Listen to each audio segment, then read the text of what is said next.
Hello students, today I am going to start new topic, that is the part 2 of the Black Aeroplane. This story revolves around the mystery who was another pilot. It is interesting story as the narrator who come forward with the pilot of a black aeroplane who comes to rescue. A pilot was flying an old Dakota aeroplane at night. The stars were shining and there was not a trace of clouds. The sky was clear and the plane was flying over France and going back to England. The pilot was extremely happy. He was lost in the dreams of his holiday and family. Around 1:30 a.m., he called Paris control room to inquire about the route and location. The control room instructed him to turn 12 degrees west. The pilot checked the map and the compass, switched over to his second and last fuel tank and turned the plane 12 degrees west towards England. He expected to join his family for the breakfast. When Paris was 150 km behind, the pilot saw the black storm clouds approaching the plane.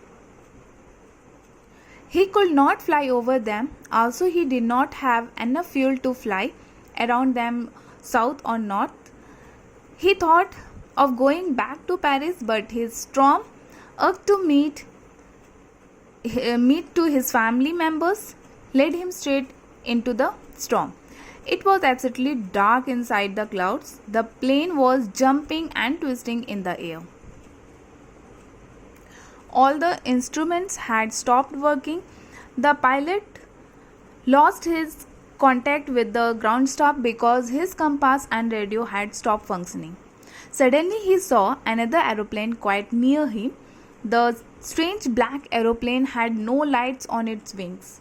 The pilot of the black aeroplane asked him to follow him. The pilot flew in the cloud for half an hour. He had only fuel left to fly another 15 minutes. The pilot was frightened. Suddenly, the black aeroplane descended and the pilot followed him. Finally, the black aeroplane guided him to an airport for landing. The pilot was thrilled to see the runway, but when he turned his head to thank the pilot of the black aeroplane, he could not see him anywhere. After landing, the pilot immediately rushed to the control center and inquired about the black aeroplane, which guided him all the way to the airport. The woman on duty at the control center told him that no other aeroplane was seen flying that night. She had seen only his plane on the radar.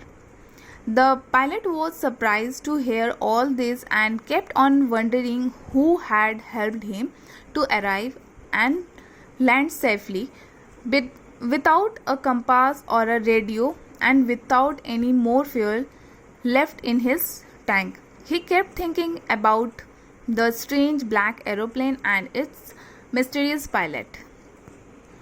So students, with this we come to the end of this lesson and I hope you all have understood it. Thank you.